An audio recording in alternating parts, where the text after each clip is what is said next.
জাতির পিতা যদি বলতেই হয় তাহলে বিশ্ব মানবতার পিতা হচ্ছে আদম আলাইহিস সালাম। এটা কেউ অস্বীকার করতে পারে? তা আমার কথা হচ্ছে, তোমরা উন্নত দেশগুলি থেকে তোমরা গণতন্ত্র শিখে আসো, তারপরে মানব অধিকার শিখে আসো। এগুলি কি নতুন করে শেখার কিছু আছে? আমাদের কোরআনের মধ্যে এই সমস্ত নাই? তারপরে বিভিন্ন ধর্মগ্রন্থ থেকে এগুলি নেই?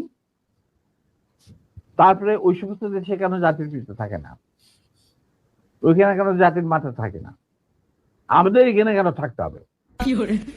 ইন্ডিয়াতে কে জাতির পিতা? হুই জাতির পিতা ওই ইন্ডিয়া? বলো তুমি আমাকে। দেয়ার ইজ নো জাতির পিতা। হুই জাতির পিতা? কোন সভ্য দেশে জাতির পিতা বলে কোনো জিনিস নাই।